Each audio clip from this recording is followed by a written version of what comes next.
Edan, ternyata Vicky hanya bermodal cinta untuk mendaftar calon wali kota Bekasi. Setiap warga telah mendapatkan hak yang sama dan dijamin oleh undang-undang agar bisa menjadi pejabat publik.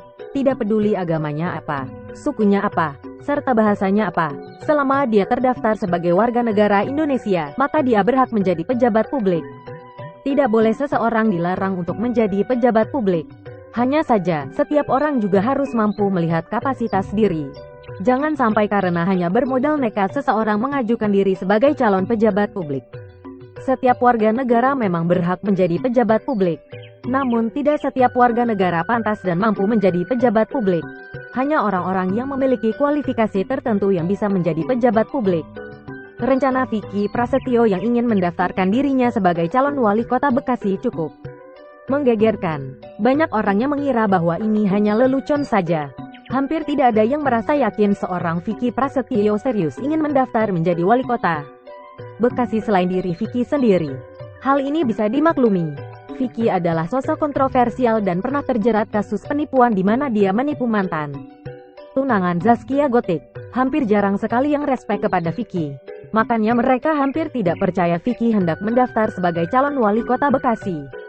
Alasan Vicky mendaftarkan diri sebagai wali kota Bekasi juga sangat konyol dan seperti sedang mengigau.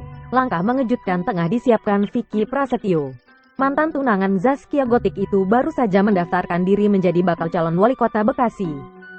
Vicky Prasetyo memilih Partai Amanat Nasional (PAN) sebagai kendaraan politiknya. Iya nih, saya sudah menjalankan beberapa tahapan. Yang pertama mendaftarkan di partai yang dituju.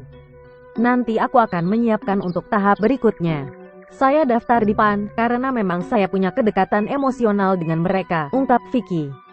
Meski banyak yang meremehkan, hal itu tak menyurutkan semangat Vicky Prasetyo untuk melangkah maju di Pilkada Bekasi 2018 mendatang. Bagi Vicky, ini merupakan impian masa kecil yang akan terus dikejarnya sampai kapanpun.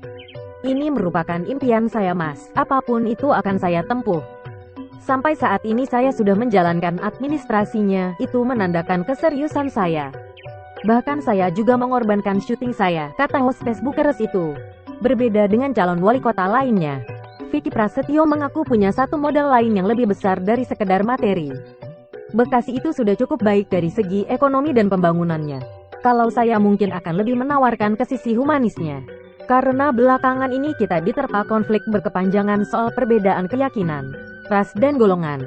Saya ingin menyatukan hati dan kebersamaan. Makanya program saya itu cinta dan kasih sayang, ujar Vicky.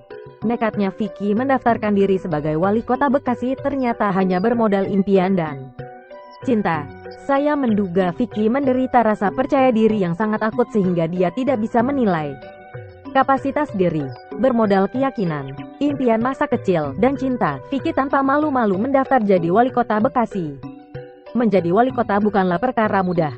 Seorang tokoh agama juga tidak mesti mampu menjalankan tugas sebagai wali kota. Idealnya, wali kota adalah orang-orang yang telah malang melintang dalam dunia politik serta paham birokrasi.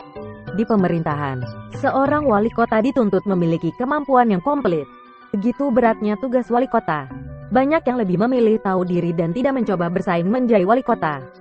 Bahkan Ajim yang jelas memiliki banyak pendukung serta seorang tokoh agama juga belum tentu mampu menjalani tugas sebagai pejabat publik. Namun nampaknya Vicky tak peduli hal itu. Dirinya hanya peduli impian masa kecil serta cinta sebagai modal mendaftar wali kota Bekasi. Vicky hampir dipastikan tidak memiliki kompetensi sebagai pejabat publik. Ditambah dengan sosoknya yang kontroversi, hampir dipastikan juga banyak masyarakat yang meremehkannya. Saya penasaran apakah PAN mau berjudi dengan mengusung Vicky sebagai calon wali kota Bekasi. Jika nantinya PAN benar-benar mau mengusung Vicky, saya kira ini bisa menjadi blunder terbesar PAN dalam Pilkada Bekasi. Saya berharap rencana Vicky tidak ditiru oleh generasi Indonesia. Boleh bermimpi setinggi mungkin, namun alangkah bijaksananya jika kita mampu mengukur kemampuan diri.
Sebetulnya, Vicky masih memiliki sejumlah pernyataan absurd dan membingungkan seperti yang dapat kita simak berikut ini. Tahun depan lah insya Allah ya. Ya, 2014 yang pasti. Tapi tetap kok kami akan open mainan buat semua teman-teman. Banget ya. Apa ya? Aku senang engineering, aku senang musik. Karena dia penyanyi, salah satu aku terpikat ya udah pasti karena dia bisa menyanyi ya. Itu salah satunya. Aku buatin lagu itu dedikasi, apresiasi aja.